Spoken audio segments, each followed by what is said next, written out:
Okay, next question. Rajasekhar గారు, నేను biker movie చూశాను. మీ యాక్టింగ్ చాలా ఫ్యాంటాస్టిక్గా ఉంది.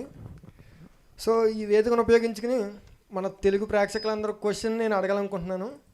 ప్రస్తుతం మన సోషల్ మీడియాలో అందరం చూస్తున్నాం మీ గోటేల ఫ్యాక్టరీ బిజినెస్ ఉందని, అంత వైరల్ అవుతుంది. సో అందులో ఎంతవరకు నిజం? వైరల్ కాదు, నిజమే.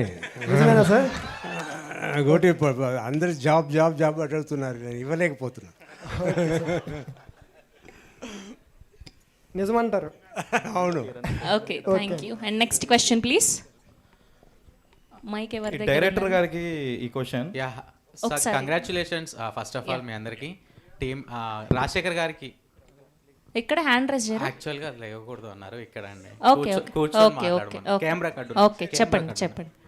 సార్ మీకే అండి క్వశ్చన్. మీరు అంటే చాలా మంది ఇప్పుడు ఓల్డ్ హీరోస్ అంతా, అంటే ఓల్డ్ అంటే అని ఏమనుకోకండి, angry young man. Young man గారు అంటే అందరూ ఫాదర్ క్యారెక్టర్స్ చాలా వచ్చాయి ఇంతకుముందు మూవీస్లో. ఈ క్యారెక్టర్ ఈ మూవీనే ఒప్పుకోవడానికి రీజన్ ఏమంటారు? బాగుంది, సూపర్గా ఉంది. మేము ఇప్పుడు చూసే ఎవరు కూడా అప్రోచ్ అవ్వలేదా ఫాదర్ లేదు, క్యారెక్టర్? చాలా మంది అప్రోచ్ అయ్యారు, బట్ కథలు నచ్చాలి కదా, కథలు నచ్చలేదు. Villain కానీ ఇక్కడ చెప్పగానే నాకు స్టోరీ నచ్చింది, ఐ మీన్ నా క్యారెక్టర్ నచ్చింది. అలాగే నేను మంచి క్యారెక్టర్ చేయాలంటే సినిమాను బాగుంటేనే కదా రేపు నా క్యారెక్టర్ బయటపడుతుంది, సక్సెస్ అయితేనే కదా. సో స్టోరీ సూపర్గా ఉండింది. ఇంకా సర్వా గారు హీరో గారు ఇన్ని ఉండి సరే చేద్దాం అని అనుకుని చేశా. విలన్గా మళ్ళీ ఛాన్సెస్ వస్తే చేస్తా. పెద్ద చూడాలని విలన్ ఉంది సార్ మాకు. అవును, నేను పెద్ద villain. Thank you sir, thank you so much. Okay, and next question please. Sir sir director గారి క్వశ్చన్ ఇది. అంటే ఇప్పుడు టాలీవుడ్లో బైకర్ లాంటి ఫిలిం ఇప్పటి వరకు రాలేదు. అంటే ఇలాంటి ఫిలిం ఒక హీరోకి ఎలా మీరు ఒప్పించారు? కథ చెప్పి ఒప్పిస్తా, ఇంకెలా బేసిక్ లేదు. శర్వానంద్ గారు చూస్తే మీరు ప్రీవియస్ ఫిలిమ్స్ అన్నీ అందరి కొత్త వాళ్ళకే ఛాన్స్ ఇస్తారు, కథను చూసే ఛాన్స్ ఇస్తారు. ఓకే, ఇక్కడ మనం ఏదో అన్న ఇలా తీస్తా అలా తీస్తా అని చెప్పి ఒప్పుకోలేదు. శర్వాన కథ విని అవి జెన్యూన్గా ఈ కథకి ఏం రిక్వైర్మెంట్ కావాలో అది మొత్తం శర్వ గారు ఫుల్ఫిల్ చేస్తారు. ఇంకా ఏ మ్యాజిక్ ఉండదు, కథనే మ్యాజిక్. ఓకే, హీరో గారి క్వశ్చన్.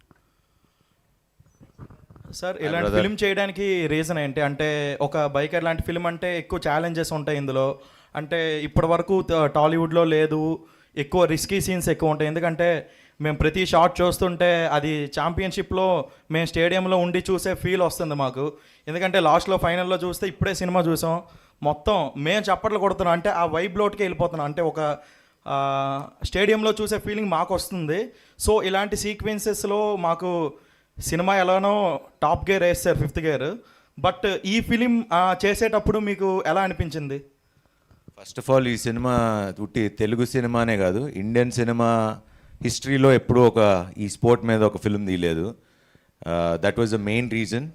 అండ్ ఇప్పుడు మీరు చెప్తున్నారు కదా, బైక్ టాప్ గేర్లో వెళ్తున్నాం, లేకపోతే సీన్లో చూసినప్పుడు ఆ ఎక్సైట్మెంట్ ఏదైతే మీరు చెప్తున్నారో, నాకు తను కథ చెప్పినప్పుడు అదే ఫీలింగ్ ఉండింది. And that was the reason for me to do the film. And glad we made it.